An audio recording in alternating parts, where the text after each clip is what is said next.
Hi, Adele. Hello there, Miss Vic. What are we talking about today, girl? We are going to talk about the underbelly of good enough. Part We two. wrote a recent article on how good enough is an effective, easier way to live, bringing in a lot of joy. However, like all things, there's another side. And I'm going Dun, to dun, interview you. dun. Ooh, okay. Dun, dun, dun. I Da, also da, want to da. say if they want to read the previous article, they can follow us on Substack at In Out Out Collective and stuck. I got stuck. It is in the about section. So go ahead, dear. So why am I interviewing Vicki? Because Vicki had a moment where life really was good enough. However, at this juncture in her life, there was the good enough, and then there was a little background noise going on. So I would like you to tell us about why life was good enough, the background noise. I'll interrupt as you go. Okay, as you do. In the best way possible. During this time of my life, I was working a job and it was And how fine. long ago was this? Thank you. It was about 2017, Okay. 20, nah, it was earlier than that. All Probably, right. actually, it was 2015. It was 10 years ago. There you Okay. go. So There you you're an go. adult. I'm You're working an adult job. I have a 14-year-old. I'm not single quite adult. parenting. I'm divorced. And I am working as a teacher at a school, an independent school, as a technology teacher. And you've And been in the same city for quite a while where you put yes, roots down. yes, yeah, in DC for quite a while at that point, over 20 years. I liked my job. It was Mm-hmm. easy. It was so Mm-hmm. easy. 7-minute commute to the Mm-hmm. park, and Mm-hmm. but it was not fulfilling, and it was Had it been? no, never. It was it was a dead end job. There was no way Okay. to go from there. Okay. You took it because I guess it met certain criteria in your life at that time. It did. I wanted a job instead of consulting, working, 40 hours a week, Monday through Friday. I wanted a job where I had summers off and I had Christmas off and I could spend more time with my Okay. son. So you worked at a school in the tech Mhm. aspect of education. And so yeah, it's checking boxes, right? Good enough, right? Yes. Yeah. Yes, Yeah, it was yeah. good enough. Yeah. And what about your social life? I had Mm-hmm. friends, but I do remember I was jealous of other people. So How did, tell me yeah. more. What did that look like? When would you get jealous? When would it hit you? When one of my friends would talk about her job with relish, oh, I Mm, really like this project I'm working on. I mm, just got promoted. I just got a mm. bonus. So that's when you're good enough didn't stack up, when you were lacking that enthusiasm Yes. and you, I guess, obviously wanted it for yourself. I was showing up every day and Mm-hmm, doing the work and thinking, well, look, you have these things, you have a decent salary mm-hmm, and you have time off that people mm-hmm, don't have, and your job is not hard. mm-hmm, And it wasn't stressful, but mm-hmm. it was not something I could have sustained. So what met the criteria were great for the short term, meaning to see your son through kind of his launching. Yes. And I didn't think of it that way. I just thought, oh, this is a fun job. I could do this forever until I retire. Oh, so it But was fun? I'm confused. well, yes, it was fun at times because I taught little kids and that could be Mm, fun. But, yeah, that was a few hours out of my week. right. So that's where that good enough is. It's like Yes. nothing is wrong. And there's even moments where you're like, hey, I liked that. That was fun. I can do this. That's the problem. If it had sucked and it had been a horrible job, Hmm. I would have been miserable and said, I got to get out of here right now. Hmm. I got to quit this Hmm. job. I could have just coasted along. This is fine. So it sounds like it checked a lot of the practical boxes, but not the heart boxes. Yeah. And you were willing to coast along Yes. because of what it did give you, but the jealousy showed you, don't fall for just those few moments Hmm. that are giving you some And joy. I complained about little things that I can't even remember what they were. I would call my best friend on the way home and I would say to my 14-year-old son, like, oh my God, you're not going to believe the Mm-hmm. ridiculous thing that happened at work today. And I did it over and over. Mm. And at some point, I thought, you are not showing him a healthy work environment. Wow. Yeah, it was kind of, I mean, it makes me a little Mm. bit teary right Mm. now when I think Mm. about it. It hurts my heart a little bit because, Mm. it just was not a great parenting moment. And he just listened because he was my only audience and my friend who would say that if you don't like it, find something different. And He I'm said thinking, that? my friend said that. Oh, okay. Yeah. Children are great that way, right? If we're open to it, we can be like, who am I being in front of them and Yeah. for them? And Yeah. is that who I want them to evolve into? Right. But I'm thinking even if we don't have children in our lives or have children, but they're no longer, those young people we carry influence over, it's just that stepping outside of yourself. It's like you had a moment where you kind of saw this person you were, or in the kitchen with your child going, and saying, gosh, like look at that, you Yeah. know? And that's just an ability to have some perspective. It's like take the other seat, look at yourself as someone else might be seeing you. Mhm. It's hard to Very high, do. Hard to very do. high emotional intelligence. And that can be, it can be hard because like, you can have a real yuck, oh no moment. And even now you're like, oof, like feeling Yeah. bad, but so human, so human. You're not going to be perfect. So this is what I love about this story. And it's one of the things I love about you is you do stuff when you get messages like that. These little aha moments that I think a lot of times we get them and carry on as usual, Yeah. but And you didn't. well, he may have said, Mom, you're complaining a lot. He wouldn't have been really eloquent about it at Mm-hmm. 14, but he might have said something like, Mm-hmm. you're complaining a lot. So you have this atmosphere, good enough, but you see you're complaining. You realize at moments you're jealous of people who are on fire about their work life. And so, like, what's the period of years that it took for you to say, this good enough is not my good enough? About 3 years. Yeah. Okay. Yeah. And I know you, I know it wasn't like you were miserable during that time, because again, it's good enough, Exactly. right?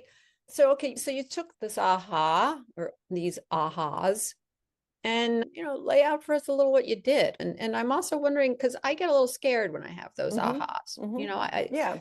That's natural. Well, and I did do a back and forth, the what if. mhm, And when he was 17, about to go off to school, 18 to college, I was that last year, I thought, oh, this is great.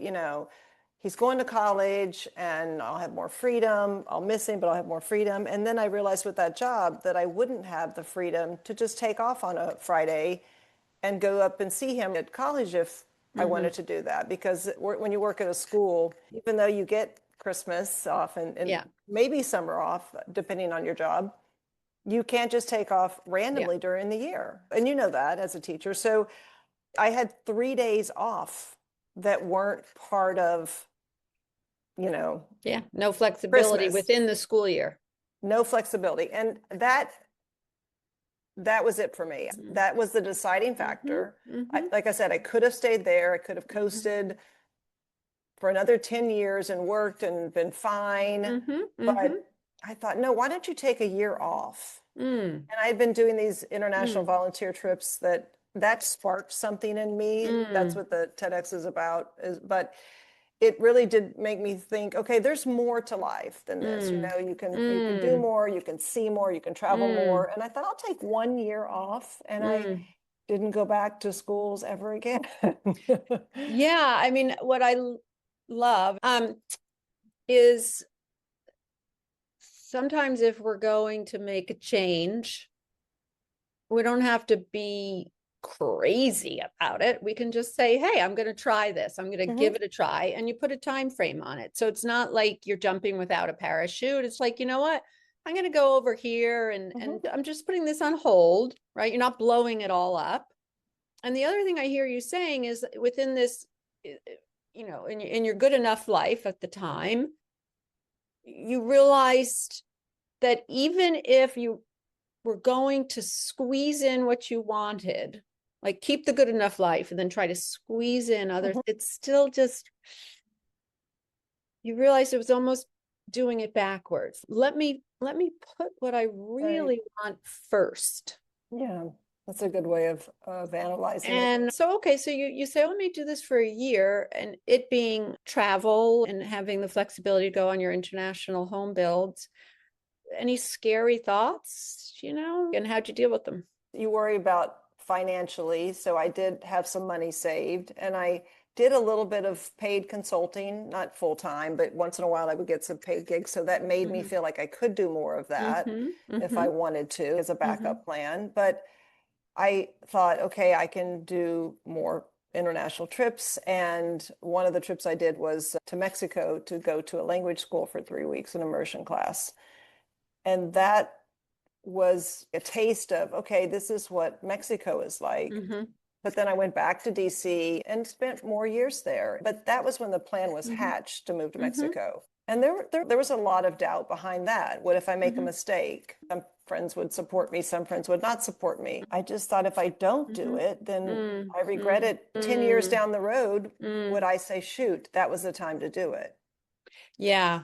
What I hear you saying is, you know, the classic coaching or advice is what would your future self say, Mm. right? And then, you know, your future, you know, what your future self weighs in on typically is the thing you'd just really know would be a hit to the heart if you didn't do, or you left untended, however you want to phrase it. And I could have stayed in DC. I have a lot of friends, but I Well, just, I I think knew, that's yeah, when good enough is actually not good, right? When it's yes, I yeah, could, right. when it the analytical mind and Mm. safety are overly dictating the show. Yes, that's wonderfully said, because I made different friends. I still have the same old friends, but I made new Yes, ones. But yes, right, it's that fear yeah. though. What if I don't make any friends? What if I'm Hmm. by myself? Yeah. And what am I giving up in this feeling? I'm giving up this community. However, I'm now talking to you while you're actually having a short stint in DC. And those friendships you had, some might have altered in their frequency of correspondence and maybe intimacy a bit. And at the same time, some are better for it, or, you know, it's not a loss. No. And oh my gosh, right? The community you have built as a result of the International Home Build Network and your time in San Miguel and your now business venture with me, where we met in Mexico. So, yeah, we often look when we're about to, when we contemplate leaving the good enough life, all that we're risking, and we forget to consider all that will be gained.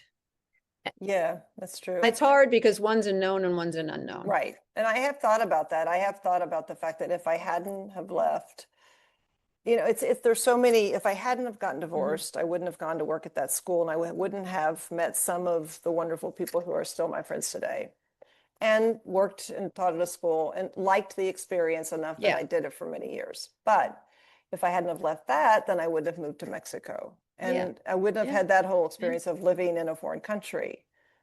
And And we wouldn't be here today. we wouldn't be here today. Yes.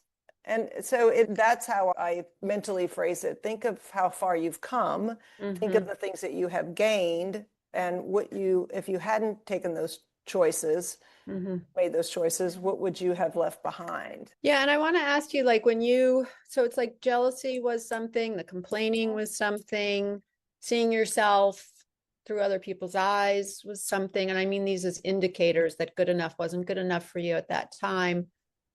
Was there anything you were viscerally feeling? Yes, and you'll understand this. There wasn't the creative spark that Mm, wasn't being mm. met.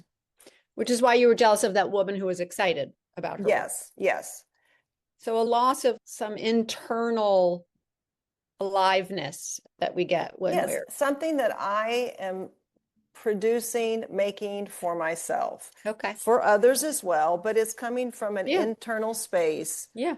So whether I'm writing or making a Mm-hmm. video or creating Mm-hmm. something with you or on my own, when I do that, I get such joy out of it because it Mm, really speaks mm, to the person that I've always thought I was, like mm, somebody who would sit there and make little creations and I would write. I mm-hmm. always Mm-hmm. read, I always thought I was going to be a writer. So I wasn't living that part of Mm, myself. mm. That's really well said. And I think maybe that's a good end point is maybe it's not good enough. The true definition of not good enough is when there's an untapped part of ourselves. And I would Mm. say the untapped part of ourselves, right? Like I do feel like creativity and everyone is creative. It's just a question of how do you want to express it? And there's millions of ways. Or it's a pillar, right? So I would say, let me just say this, and I know you say I ramble sometimes, but I will be short. Things are not good enough when a major pillar foundation is neglected, whether it's your Mm. creativity, your wellness, your physical wellness, social wellness. Yeah, I'll leave it at that. I would say So, spirituality too. right. I think that's a really nice way to sum it up. Anything else before we go? I think this was good enough. Oh,